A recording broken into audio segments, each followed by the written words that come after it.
All right, let's begin today's meeting of the Velshi Band Book Club. David Polonsky and Ari Folman are the two men who brought us this new adaptation of Anne Frank's diary. It's a few years old, titled Anne Frank's Diary, the Graphic Adaptation. David Polonsky is the illustrator, and he joins me now. David, thank you for being with us. There's so many books that are just graphic novels, and then there are some like this that are graphic novel adaptations or graphic adaptations of an important book. I couldn't think of anything more relevant than taking Anne Frank's diary and providing yet another venue for people, particularly young people, to be able to consume the information therein, which is why I remain shocked. I'm not shocked by a lot in the book banning world these days, but this one still floors me.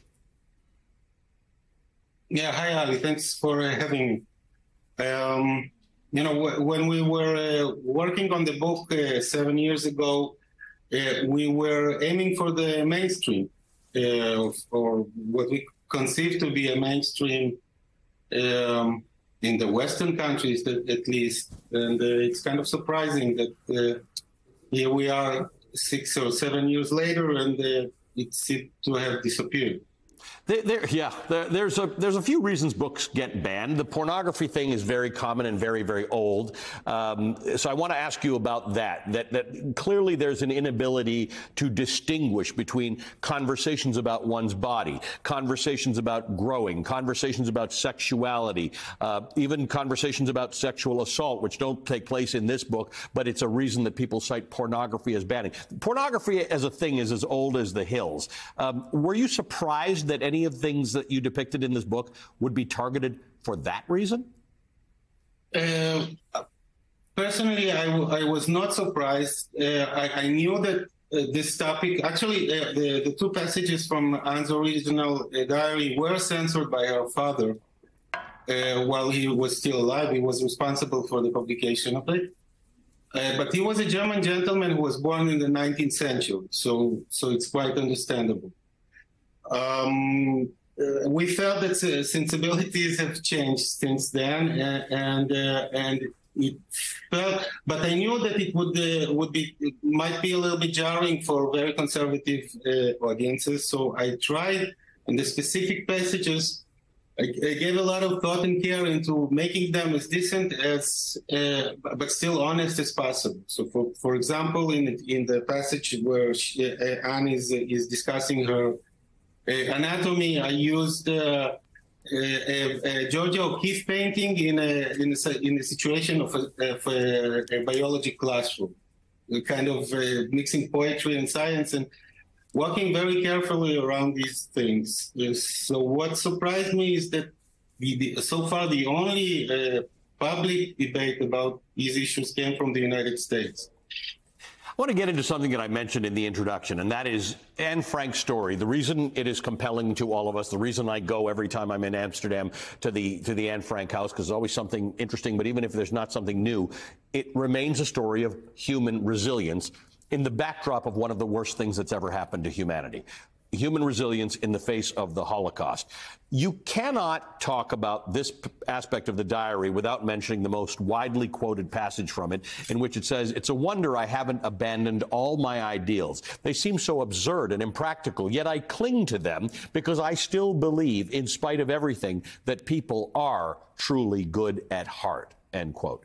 Tell me about this. Anne Frank was ultimately optimistic in the face of the worst thing we've ever seen. I think she was an amazing girl and an extraordinary writing talent and these keen forces of observation.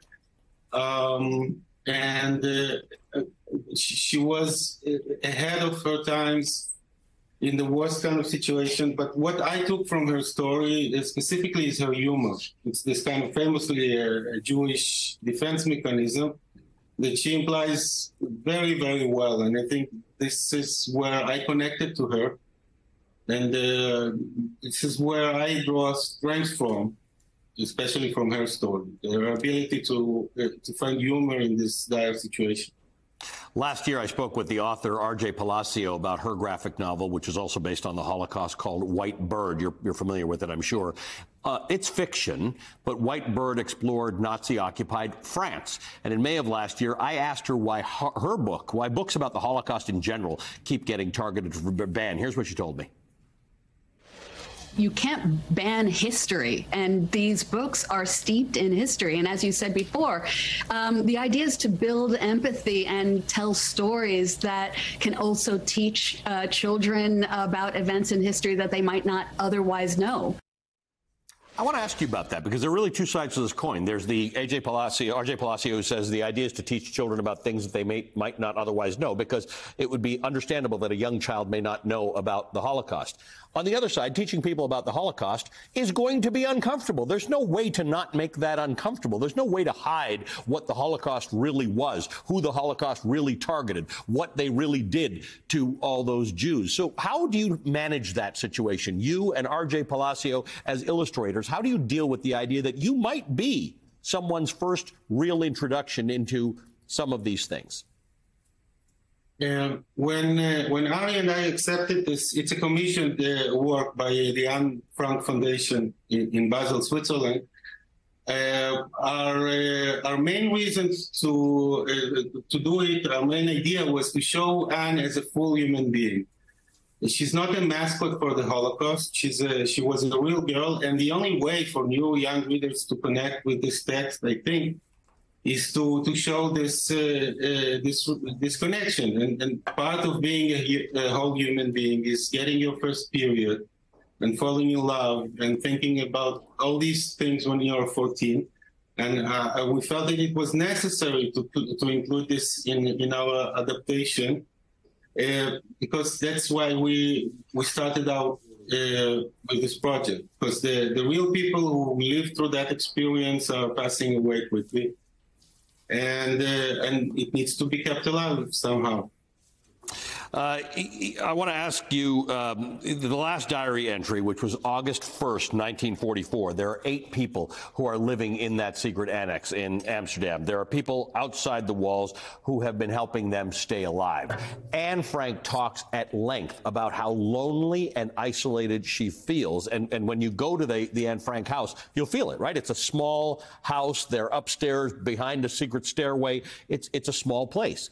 And yet, her story, when you talk about the story of a whole human, she talks about the story of a sense of community within that story. It almost seems impossible that she's built community in that little world in which she's confined. Yeah, this is, I think, one of the reasons for the success of her diary is the fact that it's like a mini drama or even a telenovela.